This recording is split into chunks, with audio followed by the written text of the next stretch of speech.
自動でお風呂を沸かします。お風呂の線は来ましたか？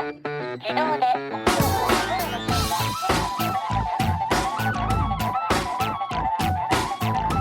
Hello and welcome to another episode of No Such Thing as a Fish, a weekly podcast coming to you from the QI offices in Covent Garden. My name is Anna Ptaszynski. I am here with Andrew Hunter Murray, and this week we are joined by two great pillars of QI, the producer of QI, Piers Fletcher, and one of QI's longest serving, been there for 1 million years, researchers and historian Justin Pollard. And once again, we've gathered around the microphones with our 4 favourite facts from the last 7 days, and in no particular order, here we go. Starting with you, Justin. Okay, so the first person recorded ever buying a pornographic book in England was Samuel Pepys. So how was he recorded? Typically, idiotically, he managed to record it himself, because you know Pepys wrote this sort of 10-year diary, which is great because he records the Great Fire of London and the Plague and all sorts of big events. But the main use of it is he records the details of his everyday life. And he wrote in his diary that he'd seen the idle, roguish book Les Chaules de Filles, which I have bought in plain binding. Ooh. And he takes it home and he reads it. But then he promises himself in his diary, which is written in shorthand so nobody else can read it, that as soon as I've read it, I will burn it. Which, as far as we know, he did. There's only 1 copy left of this book in the world. Wow. So he burnt it in order to save himself the embarrassment of having it found among his collection, but then he recorded the fact that he'd read it in his diary. Yeah, he failed to clear his browser history. Yes. When he bought it, he wrote in his diary, well, I was thinking about getting it because it's in French. Maybe it would be a good translation tool for my wife. And Possibly. Then I think he saw what was in it and thought, maybe not.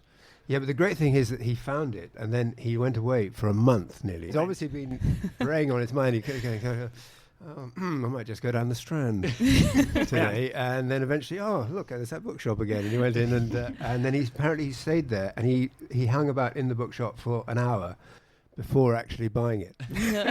In a plain binding. Yeah, exactly. So wait, sorry, was the plain binding in the same way as adults read Harry Potter with a different binding? Was that to conceal it? Exactly, just so that, when he's got it on his shelf at home, it doesn't say, pornographic book on the spine. So he says the reason is because it was cheaper in plain binding, and he only took it home in order to destroy it. He didn't want to destroy an expensive This is a one. diary he intends no one else to read, but he's lying to himself in it. That's the extraordinary thing. It is weird because at the end of his diaries, because he gave up after about 10 years the personal diary because of his eyesight was failing. He thought it was making him blind. Yeah. He was right, wasn't he? Yeah. And he said, I'm going to keep going with my other diary, because he kept another diary going, but it was just official engagements and things like that, and it was being kept for him by other people. So he said, I'll have to put in only what I can decently tell other people, and which I will be sure won't get out. Did he mean it for it to be seen? Do we know? We don't know for his private diary. Certainly it is not during his lifetime, and not by his wife, obviously.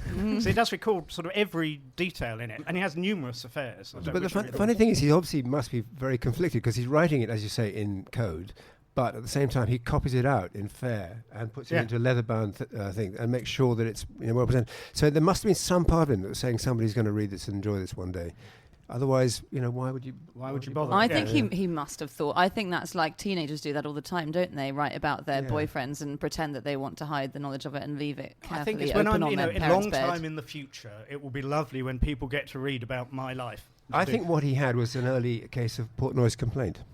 Portnoy's complaint is a disorder in which strongly felt ethical and altruistic impulses are perpetually warring with extreme sexual longings of a perverse nature.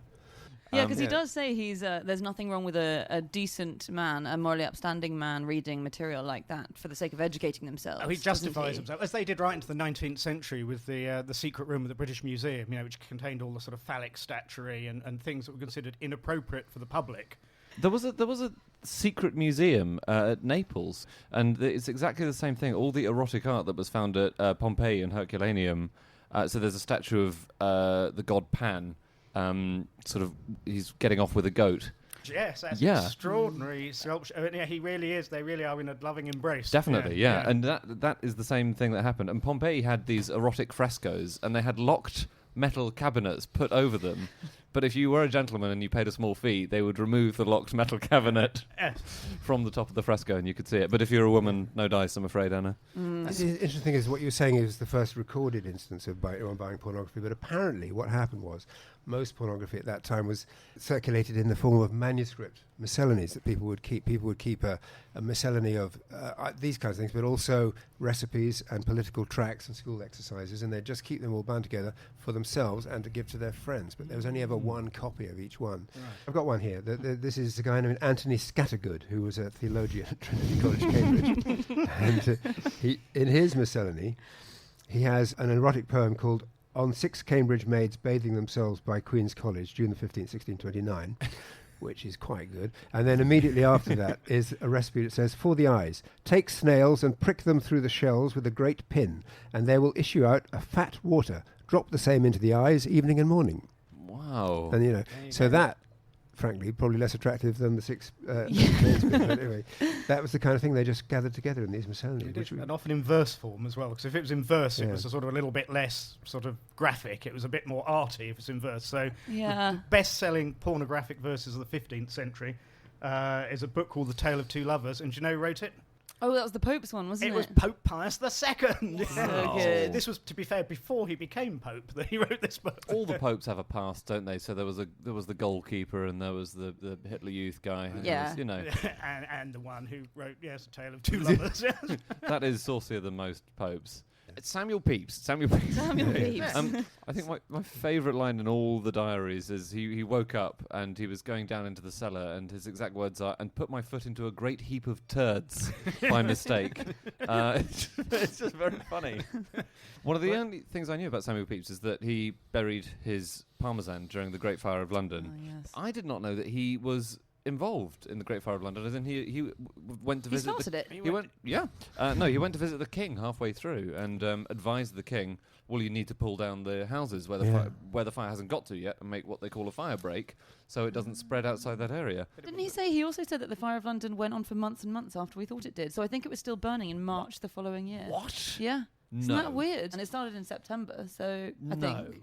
Yeah. Really? Strange. Very strange. Another thing I didn't know about him was that he sort of wore spectacles, which he was very impressed by and thought worked really well. But what they were was paper tubes, which had been invented a few decades earlier. And they were just rolled up bits of black paper, and they were wider at the eye end than they were at the reading end.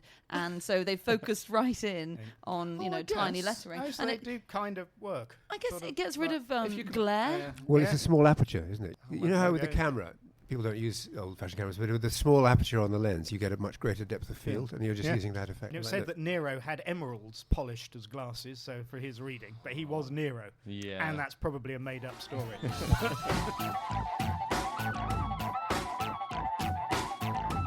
Okay, let's move on to fact number 2, and that is from Piers. Yeah, this is me.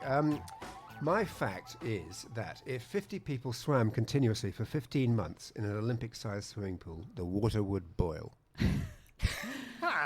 Have you worked that out? Yeah, I've got the physics. The thing is, obviously, it's rubbish. Physics, as you know, basically doesn't work. But so what we do, it's an idealized model. But what this comes from is there's a chap called James Joule, after whom the Joule is named, and a joule is the amount of energy it takes to lift a tomato 1 meter from the ground. But the thing is... How big a tomato? 100-gram tomato. Right. Yeah. Standard tomato. Oh, your standard European ISO tomato. Yeah. But anyway, it's also the amount of energy released when you drop the tomato back to the ground. And that each of those is 1 joule. And the point about that is conservation of energy. You can't create or destroy energy, only convert it from one form to another. So if you have people swimming around, they raise the temperature of the water. And he demonstrated this. He had a tank which was sealed, and he had a paddle in it, and a rope, or a bit of string or something that came out of the top over a pulley, and then he had a weight on the end, and the weight drops, turns the paddle, and he measures the temperature of the water, and is able to demonstrate that the amount of energy from the dropping weight is exactly equal to the amount of energy from the increase in temperature in the water. Right. So... Does it matter what stroke you'd be doing?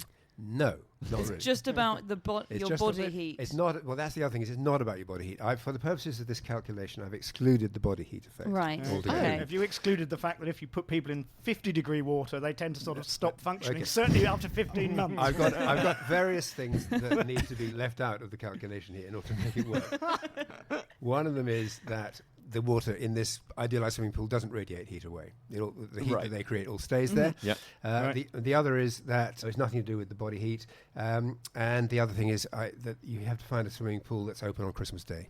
Because otherwise, Right. it breaks That it all is the down. hardest thing, So isn't it? As maybe- opposed to the laws of thermodynamics, which are easy to move around. I guess it's a Lido that we're looking for. Yeah, Yeah. like, Must and be. the other thing actually which makes it difficult is that an Olympic-sized swimming pool. Did you know this does not have a standard size?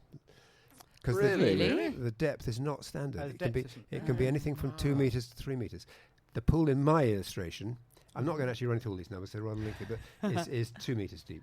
It starts at 20 degrees. It would take 11,200 hours, which is 466 days, to raise the temperature by 80 degrees from there. Wow. And the other thing, of course, you've got to contend with is at what point people die.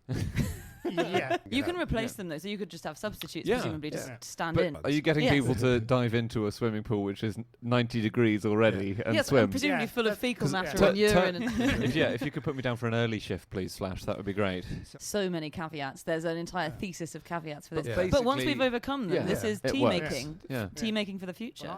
Guys, a fact about swimming, which Yeah. does not. I'm afraid it's not in the idealized realm of physics, but it is an actual fact. So I don't Go on. Okay, so this is about urinating in swimming pools. So if a pool is chlorinated and you have a wee in it, it creates a chemical called cyanogen chloride. Did you know this? And it's toxic. It reacts with nitrogen. It's when chlorine reacts with the nitrogen in your urine, and it acts basically as tear gas. And cyanogen chloride is classified as an agent of chemical warfare. So when you have a pee in the swimming pool, you are technically in breach of the Organisation for the Prohibition of Chemical Weapons. You are a war criminal if You you are, wee yeah, in a yeah. swimming pool. If you don't report it to the OPCW, then yeah. Well, That Is sounds that like it's a many- more idealized experiment Well, than okay, mine. so there is a calculation on this as well, and it was to see whether you could produce enough cyanogen chloride in this same Olympic-sized swimming pool that we found that's open on Christmas Day. The boiling one. Yeah, exactly. That would cause a fatal amount of cyanogen chloride to be created. So this is done by Casey Johnston at Ars Technica, and she calculated that what you needed is 2,500 parts per billion. That's a fatal dose of cyanogen chloride. She said what it turned out you would need is a swimming pool that was 2 parts water to 1 part chlorine, so is anyway completely fatal to swim in before you get it. And you also need about 3 million people to have a pee in it before they were killed by the chlorine in the pool. So we can't put it to military use just yet. Wheel paddling pools onto the front They line. don't have a pee in them. No. It does also make a thing called trichloramine, which is another lung irritant, and it makes a tiny bit of chloroform as well. Who knew that this much was Wow. going on when you had a pee in the pool?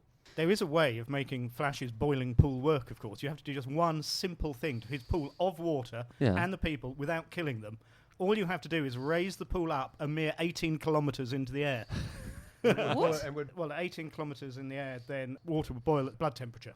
Well, that's probably a better perfect. solution. to be So, honest. which would probably be easier, actually, if you just raised up. It's called the I Armstrong think limit. We've made a 18. breakthrough. I mean, people said this is a stupid idea. Actually, it's been very useful. But it has been checked because, of course, when pilots go very high, if above 18 kilometres, you have to wear a pressure suit, no matter how much oxygen you're getting from an oxygen mask.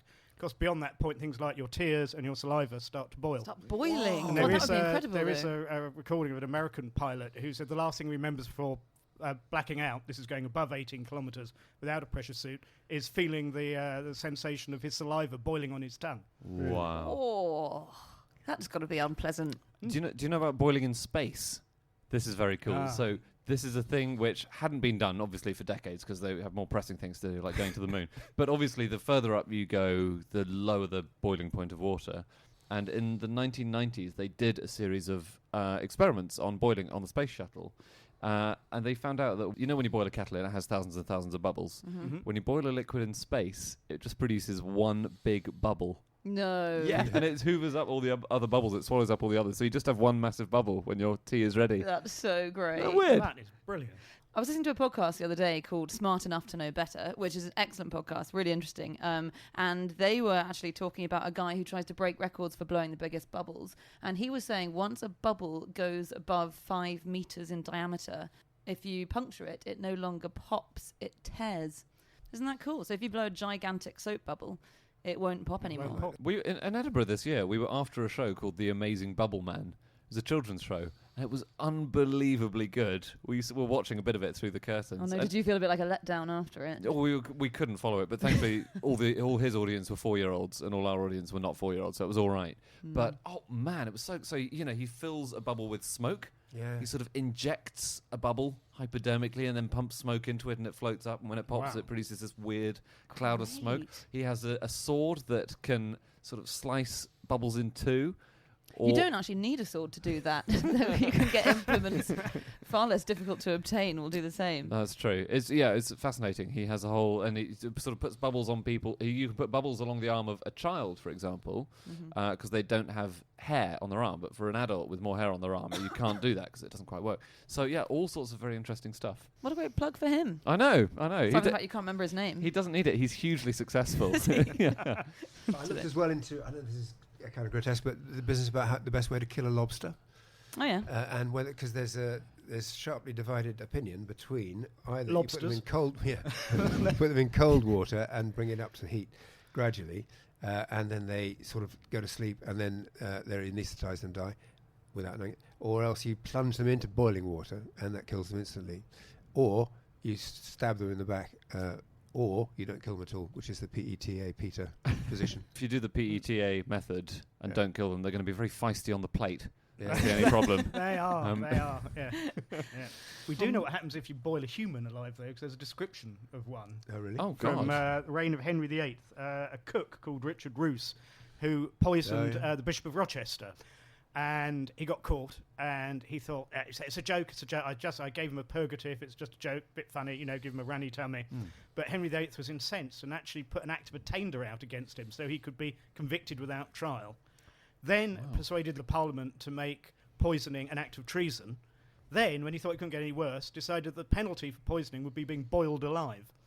So poor old Richard Roos, who apparently had just had a bit of a joke with his employer, ended up being boiled alive. And there's someone who was actually watched said he roared mighty loud, and diverse women who were big with child did feel sick at the sight of what they saw and were carried away half dead. And other men and women did not seem frightened by the boiling alive, but would prefer to see the headsman at his work. What, as in the executioner? Yeah, the executioner. So, lots of different views of it. It's not really as good as having his head cut off, is it? Did that catch on as a means of execution, or is he unique? No, there are a few others. There were actually a few before. It's often said that Henry VIII invented boiling alive. There actually in Scotland there are a few. There was a laird somewhat earlier who's upset some of his nobles by apparently being too harsh with them, and they got together and threw him in a kettle. And apparently then, to prove they were all in it together, they all took a glass of the stew that they made by boiling their laird alive and drank it. Do you guys know about the world's deepest swimming pool? I don't know about the world's Don't deepest you? swimming pool. Would you No. like to? Anyway, moving on. There's not actually that much to say about it, except that I like it because it's called The Deep Joy, which sounds like a quote from one of Samuel Pepys' favourites. But I think this is in Belgium, and you can walk through a tunnel at the bottom of it, and it's the depth of 9 or 10 double-decker buses, I think. That's really cool. Here's my question, though, about what's the point of having a deep end at all in a swimming pool? Why don't you just make it all sort of a normal height? That's you annoying. can- You want to dive down. Well, not much, particularly. I mean, the thing is, what you want to do is divers stand on your do. hands and have your feet sticking out, don't you? You could do that, like shallow end flash. Some of us Yeah, like I know, to test exactly. our Why not make it ears. all shallow? 'Cause otherwise, you had to be with all the other noobs up the shallow end. And you could have the whole pool, people standing upside down.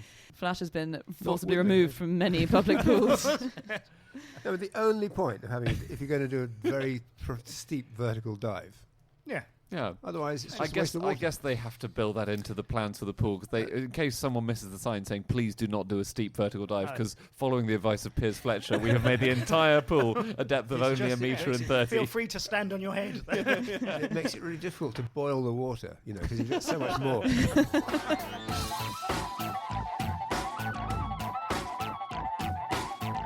Okay, time for fact number 3, and that is my fact. And this is that In Wales, the size of your garden used to be determined by how far you could throw an axe. And so this is a tradition in Wales that apparently is very well known. And I went to the trouble, because I don't want to offend anyone, of looking up how you pronounce it. And it's called Tŷ Unos, which means one-night house. And it was this tradition that apparently dates back to the Middle Ages, according to Welsh folklore, which is that if you could build a house within a night and have a fire burning in the hearth and smoke coming out of the chimney by the morning, then you owned that property. And then the rule was that you could stand at each of the four corners of your house and throw an axe, and the distance that you threw it marked out the boundaries of your property, and that's what you owned. And they continued doing this up until the 19th century. It was never legally... I've never found a law. Yeah. It was never a legal thing. I think people just did You it. get quite a big garden throwing an Oh, axe. no. I'm hugely relieved I didn't live in pre-19th century Wales, because I would have had the smallest garden of all of my neighbours. There's an actual example of a house which is, or in fact there's several, but there's one in particular that's supposed to be built that way. Do you know about this? The Snowdonia The Society? Snowdonia one, Yeah. yes. This is where, because I went the on Ugly holiday. House. Yeah. The Ugly House, I was in Wales last week, so saw it and found out about this thing in an Oh, I old see. book. But yeah, there is this house in Snowdonia called the Ugly House, which is actually really attractive now, in a sort of tumble-downy sort of way, but it looks like something out of Hansel and Gretel or something. And I think that was made by two brothers in the 15th century. Was it? Was that the legend? Well, that's the legend, but apparently they think it's more likely to be a 19th century cottage. Yeah, sounds more And likely. the other thing is hill, which is the word they translate as ugly. It really doesn't mean ugly in Welsh. It means rugged. Oh, really? Ah. Much nicer. It does look rugged. Yeah. Yeah. So, a load of the houses, the Tŷ Unos houses, were obviously not very good because they'd been built in a night. So a load of them were torn down, but then they were replaced later on by more modern cottages on the same site. I just nip into your garden, Yeah. build a shed overnight, light a fire in it, throw my axe, and you wake up in the morning to find that I own half your garden. Yeah. And then later I build a very nice house on A them. nice conservatory on the Yeah. side, and then there's a swimming pool in place of my house when I've gone out. Yeah, look, it happened. I'd welcome you, Justin. Oh, no, I was just going to say, you see, it might not be a law, but you can see how it's the kind of thing that people would believe, or at least they'll talk about it in a pub. And they say, apparently, if you do this, and then they can say, let's do it. And they go out and they do it, and everyone will have a laugh, and then they see if they can get away with it. Depends if anyone notices, I suppose, doesn't it, really? I mean, Yeah. there is a law of adverse possession in the UK, which changed in 2012, but still exists, whereby if it's called squatters' rights, is sort of the shorthand for it. And if you own a piece of land and act like the proprietor of it for long enough, then it can become your land. Do you have to be in it for 7 years or something? 12 years. Well, ridiculous? you 12 can't years. now go and squat in someone else's house if it's their home and then wait for the process, have them appeal to the courts. You can immediately be chucked out for that now. That's good. You could even create your own private beach, because most of the foreland in Britain is owned by the Crown. That's the bit between, sort of midway between the Neap and the spring high tide mark and the ocean, is owned by the Crown. But if you wanted your own beach, there are just a couple of simple things you have to do. Find a nice, quiet beach somewhere. Put up a sign saying private, keep out, as you often see on beaches, actually, even though they're not. You could put up a little fence. Don't have to, but it's nice to put up a little fence. Just show that you're caring for the land. Roll up your trousers, take your socks off, go for a paddle, and all you have to do is stay there for 60 years, and the beach is yours. 60 years? 60 years of Easy. paddling, and the beach is yours. Do you know how many Olympic swimming pools you could boil in that time? You don't actually have to be literally on the beach all that time. And I do Yeah. wonder if those people who put up private beach signs are actually waiting for 60 years to be Right. up to then say they now own the foreshore. I wouldn't have the nous to do this before the age of, let's say, 20. So that's Yeah. by the age of 80, you'll have a beach. It's a which gift you for the grandchildren, Yeah, isn't like- it? it's right, like you're planting right. trees, Pension schemes, stealing yeah. a foreshore. yeah. So this thing about throwing a thing and seeing how far it lands, I looked into it, and I found a book called The History of the Germanic Empire, Volume 3, which was published in 1835. Best volume. It's an absolute cracker.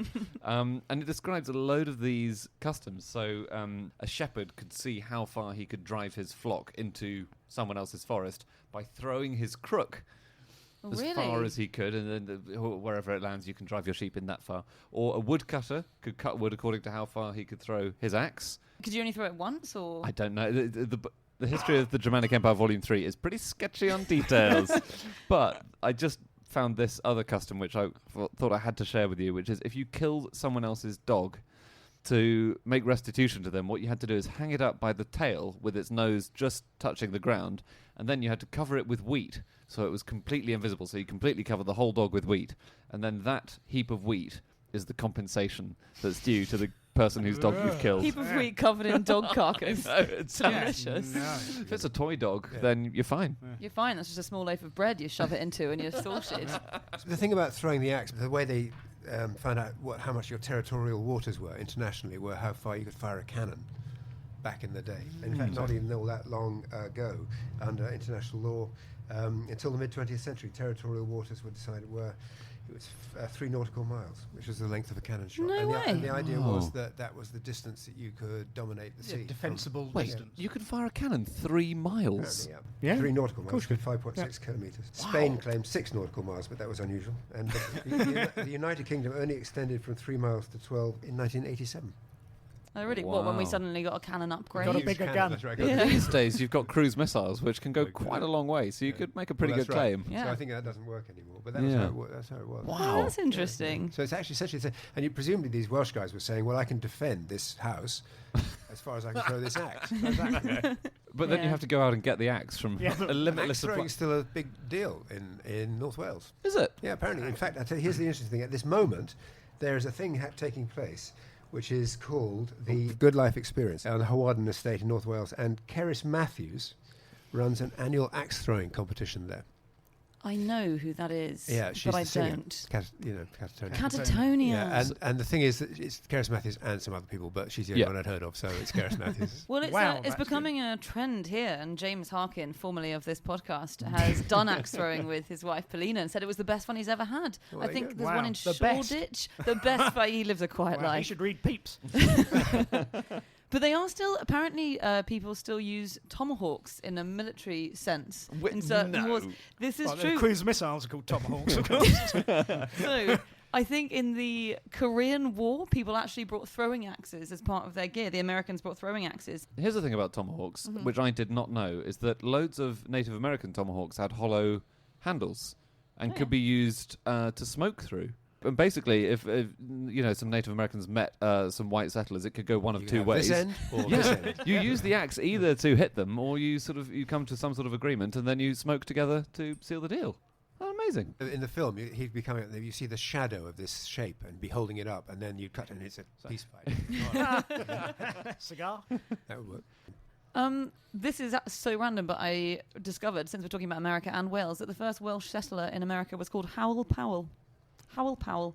I like that. But anyway, I was actually going to talk about squatting in America generally. In 2004, a woman in Georgia came home from a holiday, and there was a car in her drive, and all the lights were on in her house. And so she went into her house, and there was a stranger in there, a woman, who was wearing all this woman's clothes. She'd changed all her utility bills into her name. She'd installed a washing machine, and she'd installed a dryer, and she'd moved her dog in. And this woman had just moved in, pretended to be her. So the lady arrived home and said, "Get out of my house." And we have no idea why she did that. She'd ripped out a carpet. She didn't like how one room was painted, so she repainted What it. happened? She went to prison. Which one did? The rightful homeowner. I mean, that's a film, isn't it? You know, because Whose house they is say it? this It is. lunatic turned up claiming to be me, and what's my house? That's you a know. good teleformat, is who actually owns the house. Whose And you house? get the two claimants, and you have to ask them questions about, well, where are the brilliant. switches if a light goes, Yes. the trip switches, Sort you of know. squatting through the keyhole. Yeah. Who would squat in a house like, Like this? Yeah.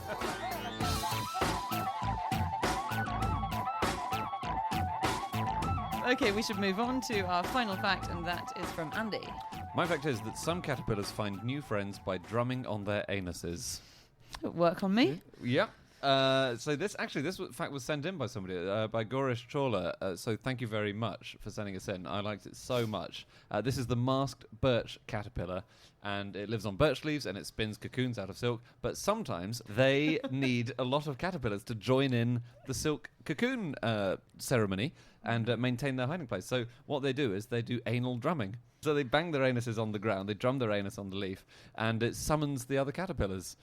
Right. But they're very versatile, because also if they have rivals and they want to scare a rival away sometimes, then they will do anal scraping. That's different from anal drumming. Oh, yes. Anal, as we all know.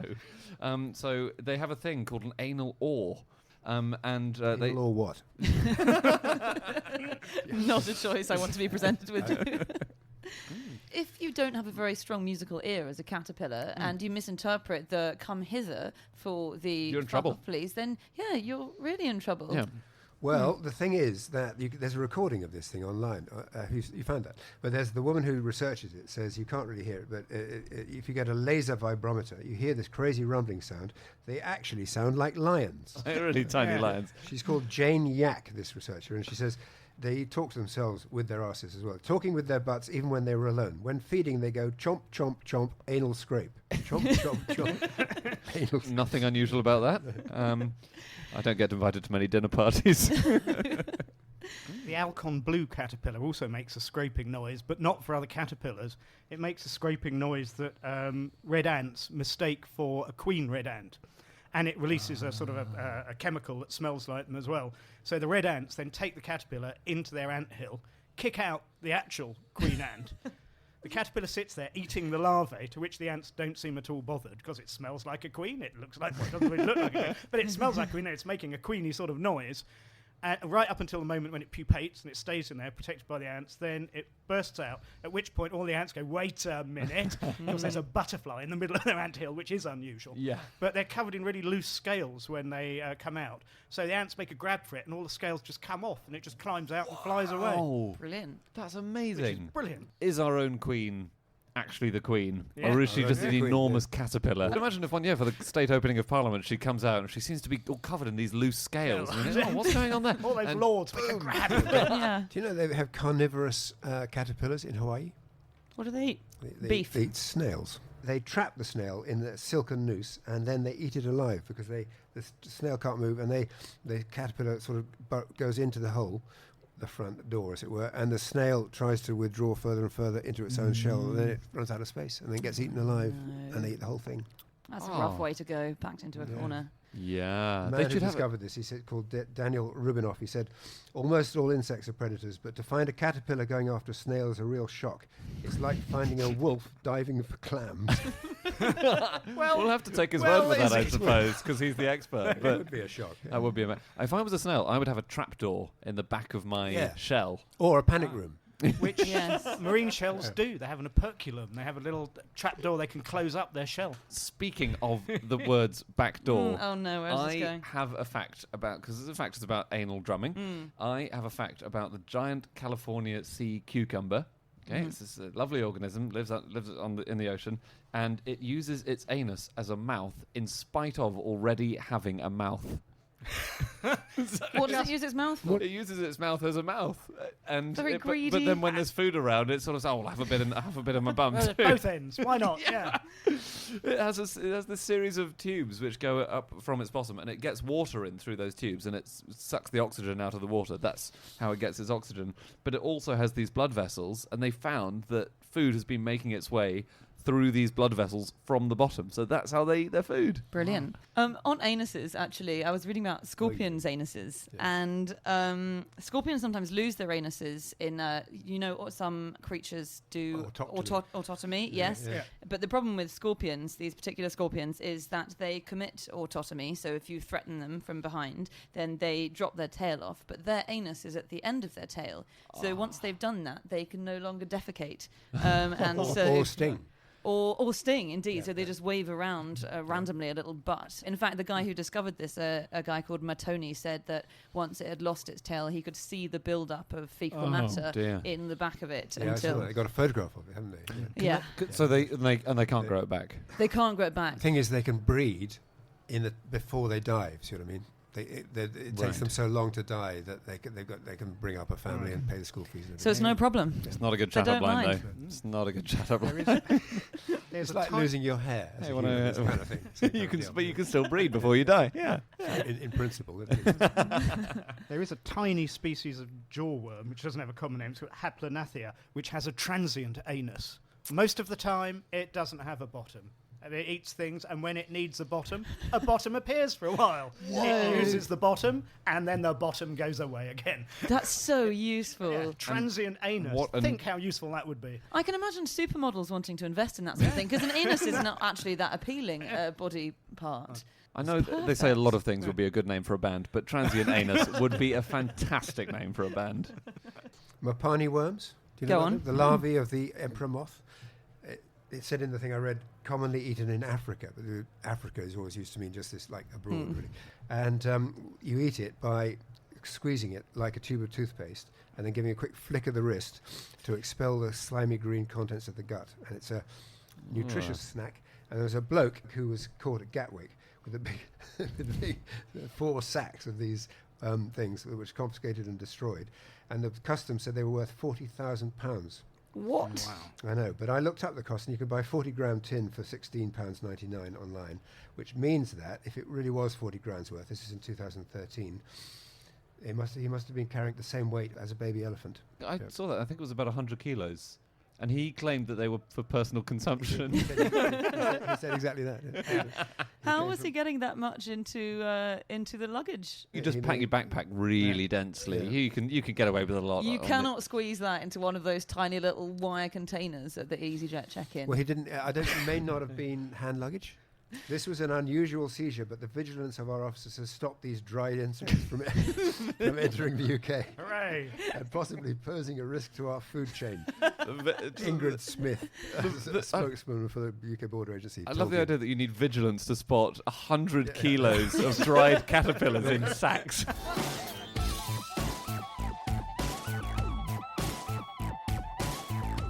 Okay, that's all of our facts for today. If you'd like to get in contact with any of us here, you can get in touch with the others on Twitter. Andy's on... At Andrew Hunter M. Justin. At Justin Pollard. Flash. That's Piers Fletcher.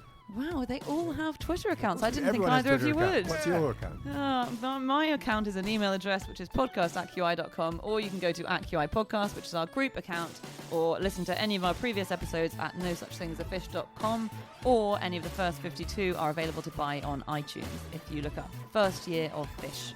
That's all for this week. See you again next week. Thanks for listening. Bye-bye.